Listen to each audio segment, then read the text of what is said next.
बिस्मिल्लाहिर्रहमानिर्रहीम। अस्सलाम वालेकुम। ग्रेड 9 आज हम पढ़ेंगे पाकिस्तान के कुदरती खित्ते। सबसे पहले हम देखेंगे कुदरती खित्ते। कुदरती खित्ते से मुराद क्या है?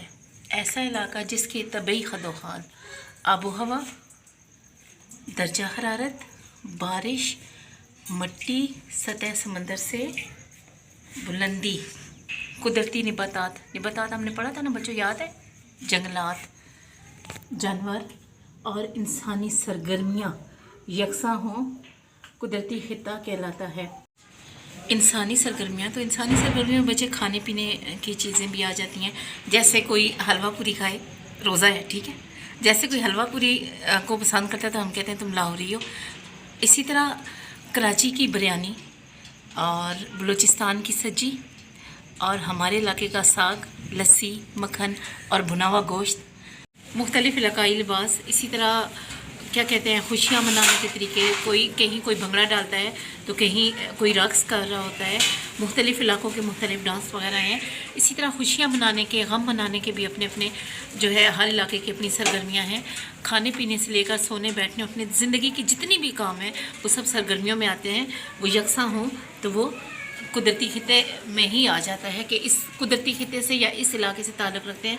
जैसे कि हम लोग हज़ारा में रहने वाले जश्न हज़ारा मनाते हैं, तो हम सबको पता है कि हम हज़ारा में रहने वाले हैं और जश्न हज़ारा हमारे अपने इलाके का जो है वो जश्न है जो हम सेलिब्रेट करते हैं। पाकिस्तान के कुदरती खित्ते। अब हम आ जाते हैं पाकिस्तान के कुदरती खित्ते पे। अब पाकिस्तान के तबई खदोखाल में बहुत ज़्यादा फ़र्क पाया जाता है। अगर शुमाल और शुमाल मगरिब में दुनिया के बुलंद व बाला पहाड़ी सिलसिले हैं तो वस्त में क्या है? वस्त में मैदान और सतह मुर्तफ़ा और जनूब में साहिली इलाके हैं। पाकिस्तान को कुदरती खित्तों के लिहाज से 5 हिस्सों में तकसीम किया गया है। अब देखें पाकिस्तान वस्त में, आप देखें सतह मुर्तफ़ा और मैदानी इलाके, शुमाल और शुमाल मगरिब में पहाड़ी इलाके और जनूब में बहरा अरब आपको नज़र आ रहा है, साहिली इलाके आपको नज़र आ रहे हैं।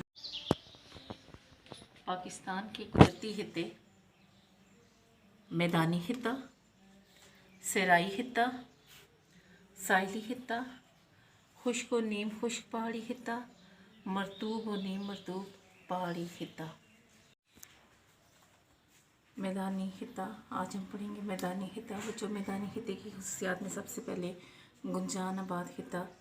मैदानी इलाका इंसानी आबादी के एतबार से बहुत अहम है। किस एतबार से? इंसानी आबादी के एतबार से। मैदानी इलाकों की ढलवान कम होती है। ये देखें, मैदानी इलाकों की ढलवान कम होती है। पहाड़ों की ढलवान किस कदर ज़्यादा है, लेकिन मैदानी इलाकों की जो ढलवान है वो कम होती है। इसलिए काश्तकारी के लिए मैदानी इलाका जात, जो मैदानी इलाके हैं, अहम समझे जाते हैं। इसके अलावा पानी की आसानी से दस्तयाबी, पानी का आसानी से मिलना, ज़राए नक़्ल व हमल और आमदोरफ़्त, आने जाने के लिए जो है वो की आसानी होती है यहाँ पे। और दूसरी सहूलतों के मैसर होने की वजह से, दूसरी सहूलतें क्या हो सकती हैं? स्कूल हैं, अस्पताल हैं, पार्क्स हैं, डिफरेंट जो बाज़ार वगैरह जहाँ से जो चीज़ हमें ख़रीदनी होती है फ़ौरी तौर पे मिल जाती है, कि मैसर होने की वजह से गुंजान आबाद खित्ता समझा जाता है। गुंजान आबाद मतलब ज़्यादा आबादी वाला जो इलाका है या खित्ता है वो समझा जाता है। बच्चों, मैदानी इलाका अभी हमने पढ़ा कि इंसानी एतबार से गुंजान आबाद होता है, यहाँ पे इंसानों की आबादी ज़्यादा होती है।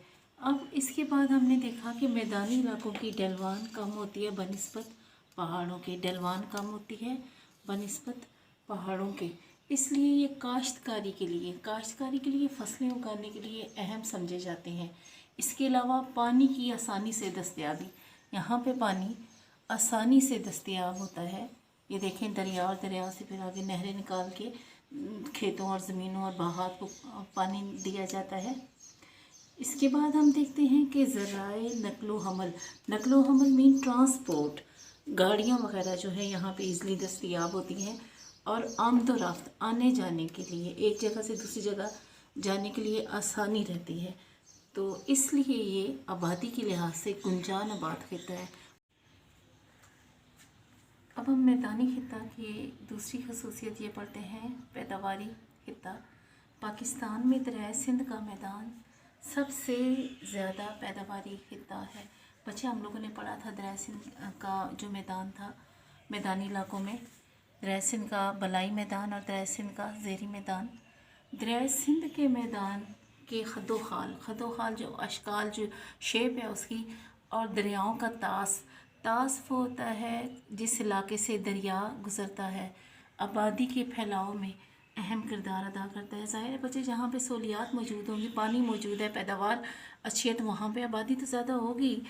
دو آبوں کا علاقہ کاشتکاری کے لیے بہترین ہے۔ دو آبا کیا ہوتا ہے؟ میں نے اس دن آپ کو بتایا تھا، دو آبا دو دریاؤں کا درمیانی علاقہ۔ یہ دیکھیں، دو آبا دو دریاؤں کا درمیانی علاقہ۔ اب یہاں دیکھتے ہیں پاکستان کے قابل کاش رقبہ میں 80% 80% اسی خطے میں واقع ہے۔ کس خطے میں؟ میدانی خطے میں واقع ہے۔ دریائے سندھ کا جو میدان ہے وہاں پہ کاشتکاری کا 80% علاقہ واقع ہے۔ دریائے سندھ کے میدان میں اب دیکھتے ہیں کپاس سے پتہ ہے بچوں کیا بنتا ہے؟ کپڑا، اور یہ جو روئی وغیرہ یا مختلف جو چیزیں ہیں، گندم روٹی جس کی ہم کھاتے ہیں، چاول، بریانی، ہاں، اور گنے کی فصلیں، گنے، چینی، میٹھی میٹھی مٹھائیاں، چائے، سب کچھ گنے کی فصلیں کاشت کی جاتی ہیں۔ نہری آبپاشی کا نظام کاشتکاری میں معاون ثابت ہوتا ہے۔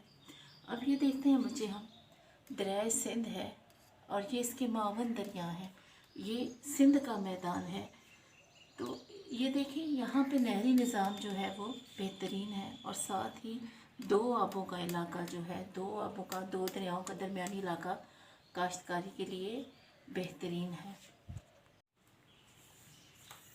ذرائع نقل و حمل یعنی کہ یہ ذرائع نقل و حمل، یہ ٹرانسپورٹ جو ہیں میدانی علاقوں میں، ذرائع نقل و حمل اور ذرائع آمد و رفت بھی آسانی سے دستیاب ہیں۔ ذرائع آمد و رفت گاڑیاں وغیرہ ایزیلی دستیاب ہیں، مل جاتی ہیں جب بھی ہمیں کہیں آنا جانا ہوتا ہے۔ اس لیے پاکستان کے بڑے بڑے شہر جیسے لاہور، فیصل آباد، گوجرانوالہ، سکھر، حیدرآباد، یہیں پر آباد ہیں۔ اب بڑے بڑے شہر جو ہیں میدانی علاقے میں ہی آباد ہیں، جیسے لاہور، فیصل آباد، گوجرانوالہ، سکھر، حیدرآباد۔ بہت ساری صنعت بچے کسی کام کو ترقی دے کر آگے بڑھنا، جیسے ٹیکسٹائل کی صنعت، ابھی ہم وہ پڑھتے ہیں صنعتیں اور کارخانے کوئی نئی چیز بنانا کسی چیز سے، جیسے ٹیکسٹائل کی صنعت، کپڑا بننے کی صنعت، اس صنعت سے لگنے سے پہلے جو لاہے کپڑا بنا کرتے تھے، چینی کے کارخانے، چینی جہاں پہ گنے کو ایک نئی فارم میں، نئی شکل میں سامنے لایا جاتا ہے، وہ کارخانہ ہے وغیرہ بھی اسی خطے میں ہے۔ اب میدانی علاقے کی تیسری خصوصیت کیا ہے کہ یہاں پہ ذرائع نقل و حمل، ٹرانسپورٹ اور آمد و رفت کے ذریعے ایزلی آسانی سے دستیاب ہیں، اور یہاں پہ کیا ہے کہ صنعتیں بھی ہیں اور کارخانے بھی ہیں۔ بچوں آج ہم نے پڑھا پاکستان کے قدرتی خطے، پیج 59 سے لے کر پیج 60 تک میدانی خطہ۔ جس طرح میں نے ہیڈنگز بنا کے آپ کو کام کروایا ہے، ویسے ہی آپ کا نے کام لکھنا بھی ہے اور یاد بھی کرنا ہے۔ آپ کا کام انشاءاللہ چیک کیا جائے گا۔